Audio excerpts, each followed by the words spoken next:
So I was pretty interested in checking out this new Drake compilation care package because a part of me was hoping for a different side of Drake, considering these are tracks that have been released before, but some of them are just kind of obscure songs that don't really have much of a boost behind them like his major singles do. And that got me thinking a little bit that maybe this was going to be a completely new side of Drake where he tries different things, obviously something different that he wouldn't put out in the public as a major single. So a part of me thought, well, that could be the side of Drake that I'd like the most. Never liked Drake as an albums artist. Honestly, I struggle to name a single good Drake album if I'm being honest.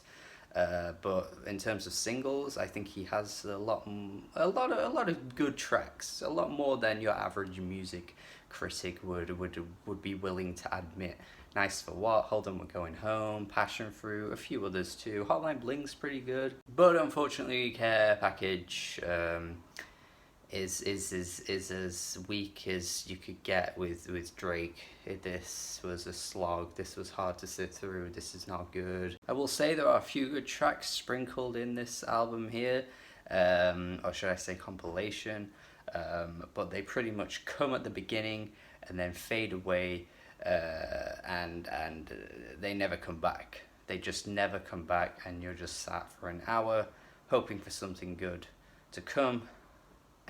It never does. Now, I will say the opening track uses a really good sample from Jai Paul's Back to Save the Universe. This has been floating on the internet for a while, I think. It helped give Jai Paul a bit of a boost himself with his song.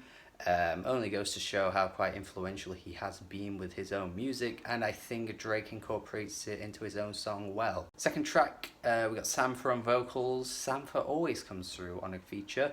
It was pretty much his shtick for a long time before he dropped that debut album, but pretty much almost every feature you can name, it's a good feature. And here we don't have anything different. This is a nice vocal performance from him. He's just kind of there in the background a little bit, not really adding a great deal to the song, but it's effective. Drake's typically doing his usual thing here that just kind of makes the song fall short of being great, but I will say it's a decent track and definitely more tolerable than some of the tracks that come later. How About Now is a good track too, where the beat has quite a lot of energy to it, which I really like, and Drake's sounding's pretty solid over this one. Reminded me of stuff that he did on the If You're Reading This It's Too Late mixtape that he dropped. I never liked that one, but a lot of people say that's one of his best. But I do think this track could fit nicely into that. But then Trust Issues comes in, and immediately my thought was, here we go, we're back to typical Drake. The shit that you get on songs like Ratchet, Happy Birthday, all the classics where Drake is just over the most boring, airy, spacious, like modern sounding R&B instrumentals, shit you get on songs like a Party Next Door song, Bryson Tiller, that type of stuff. The type of stuff that Drake's just never done well. Like, he's never sounded good over this type of production, and he continues to do it though, because I think his fans like it, and he wants to see himself as this R&B dude, whereby that fails for me because I think his voice just doesn't have the right tone to pull it off. Can't say I'm the biggest fan of Bryson Tiller, but I think you'd be wrong to say that Bryson doesn't work well over that type of production. I think he does. Trap Soul wasn't a particularly good album, but I think his voice was the closest thing you could get to making that sound work. But Drake just doesn't have it in his voice.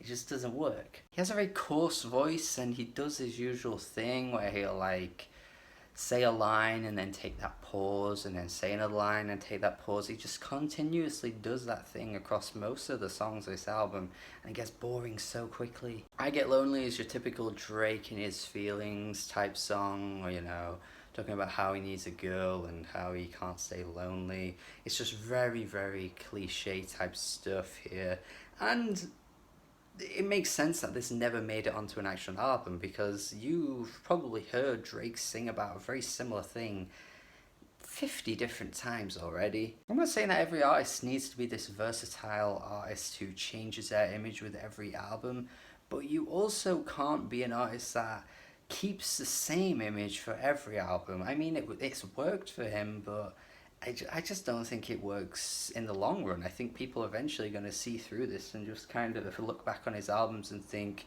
there just wasn't enough of Drake that changed things up and changed up his topics at all. His view and mindset on the world of girls is just so ugh.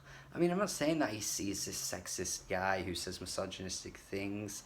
I wouldn't say he is. He does have his moments, like the Draft Day track where he just, calls out Jennifer Lawrence and is basically like, hey, Jennifer, I would bang you. Stuff like that doesn't really come often, but I think there's something to be said about the way Drake kind of like tries to get in a girl's head. It's just really kind of creepy and a bit weird and a bit questionable, especially with the way he frames a lot of his lyrics too, as he's this innocent guy who's being hurt by every girl, and you never hear the other side of the story, which is why I think it was refreshing to hear a song, Nice for What, where you just don't get that side of Drake at all, and you get him actually sounding like he's got a pulse in his voice over a really, really good beat. There's a Lauryn Hill sample again on this album, and there are a few other samples that are laced in and interpolations. You've got Say My Name by Beyonce on the track Girls Like Beyonce, which is just nah.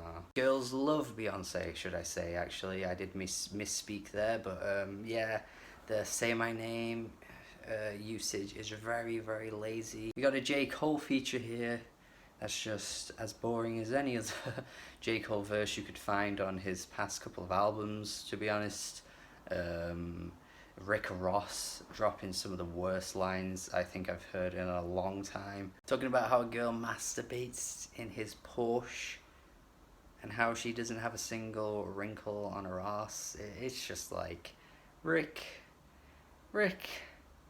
man, you're letting the world of Ricks down. We have one of the best Ricks in the music community, and Rick Ross, you're just dragging the name down, man. The final track, Can I, has an awful sample in it as well with the Can I, that keeps coming through, the Can I, and it got stuck in my head and I hated it.